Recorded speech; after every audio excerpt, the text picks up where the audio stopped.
রবি ঠাকুরের নূতন বৌঠান। ছোট বয়সের কাঁচামোড়ে বৌঠান ছবি এঁকেছিলেন।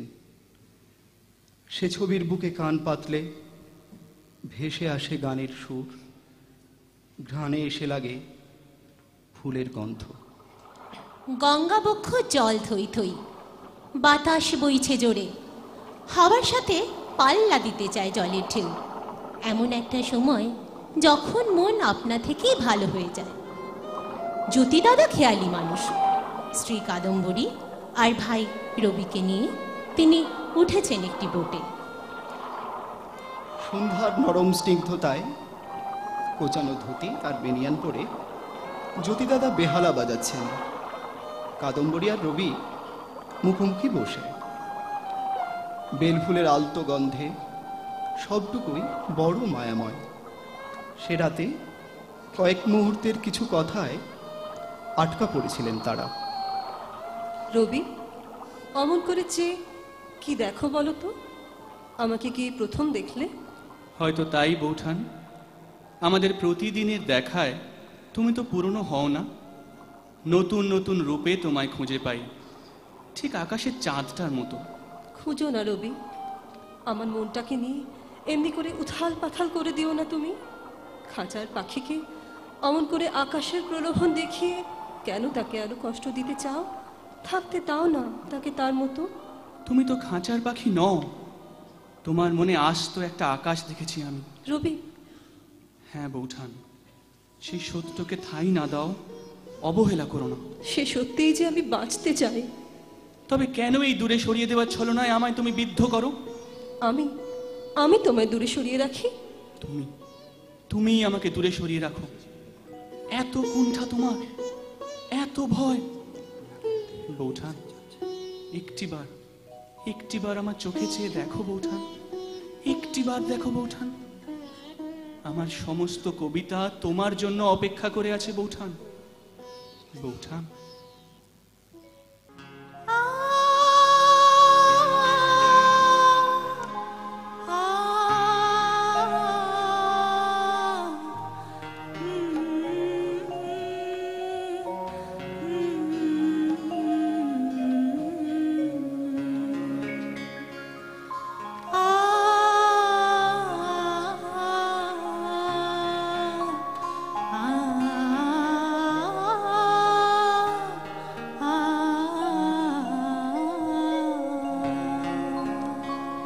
তুমি সন্ধ্যার মেঘমালা, তুমি আমার সাধের সাধনা।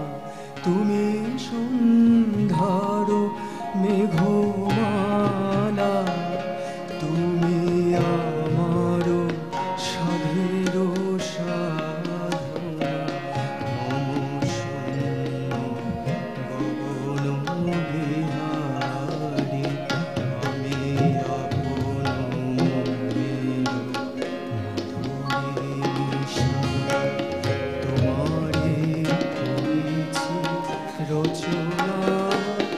তুমি আমারে, তুমি আমারে, মম অসীম গগন বিহারে।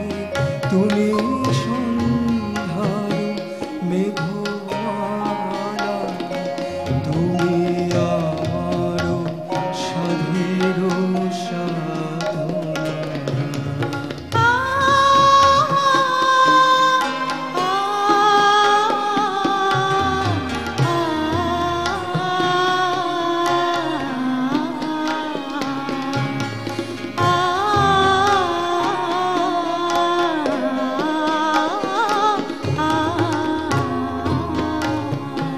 মম হৃদয় রক্ত রাগে তব চরণ দিয়েছি রাঙিয়া।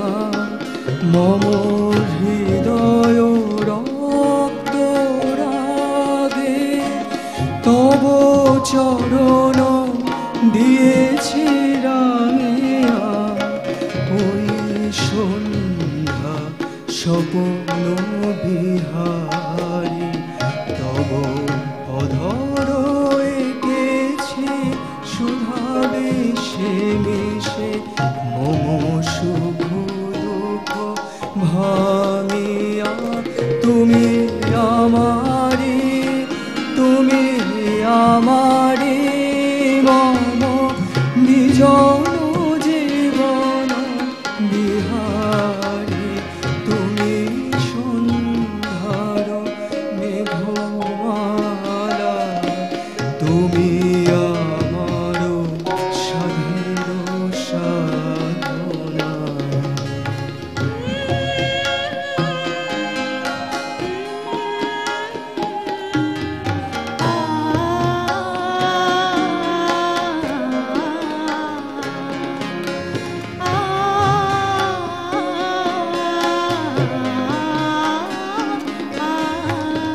মম মোহের স্বপন অঞ্জন তবু নয়নে দিয়েছি পরায়ে। মম মোহের স্বপন অঞ্জন তবু নয়নে দিয়েছি পরায়ে। ওই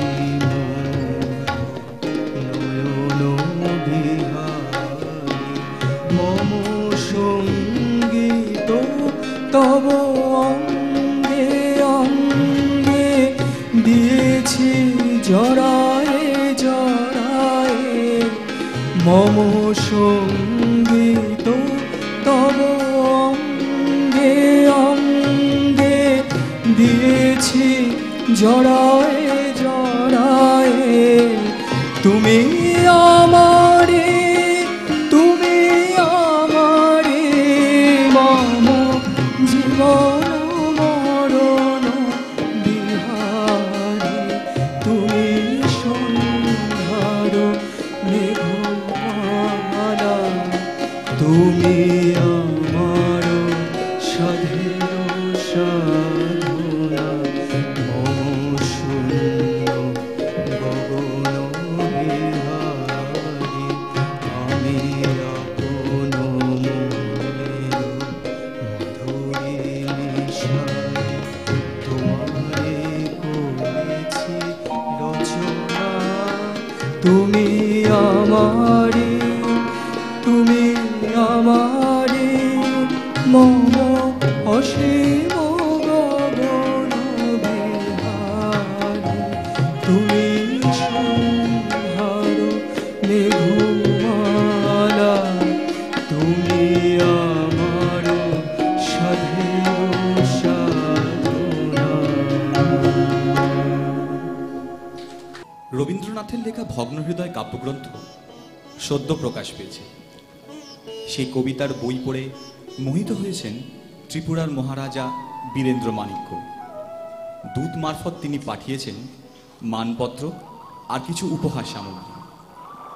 এসব নতুন বৌঠান দেখতে পেলে কতই না খুশি হবেন, কিন্তু কোথায় তিনি? অনেক খোঁজাখুঁজির পর কবি দেখতে পেলেন তার শ্রীমতী হেকে বাগানে এক গাছের তলায় গঙ্গার দিকে মুখ করে দাঁড়িয়ে। চোখে তার উদাসীনতা, কোথায় যেন হারিয়ে গেছেন তিনি। বৌঠান, ত্রিপুরার মহারাজা আমার ভগ্নহৃদয় বইটি খুব পছন্দ করেছেন। তুমি খুশি হওনি? কেন খুশি হব না ভাই? তোমার মান বাড়লে আমাদের সকলেরই আনন্দ হয়। এই সম্মান তোমারই বৌঠান। ওরা কি সব জিনিসপত্র দিয়ে গেল, তুমি দেখবে না? মুখ ভার, কি হলো তোমার? এভাবে আমায় তোমার থেকে দূরে সরিয়ে রাখতে চাও তুমি? তুমি নিজেই একদিন দূরে চলে যাবে রবি। দিনে দিনে তোমার যশ হবে, তোমার কর্মক্ষেত্র বাড়বে, অনেক মানুষ তোমাকে চাইবে। সেটাই তো স্বাভাবিক। এই ছোট্ট গণ্ডিতে তোমাকে আটকে রাখার সাধ্য তো আমার নেই রবি। বিলেতের দিনগুলোর তবে কি কোনো মূল্যই নেই? ভারতে যে চিঠিগুলো চাপা হয়েছিল সেগুলো যে তোমার জন্যই লেখা, সে সমস্ত কি মিথ্যে? সত্যি মিথ্যে জানিনি ভাই, তবে তোমার অনুরাগ বহন করার ক্ষমতা কতটুকুই বা আমার আছে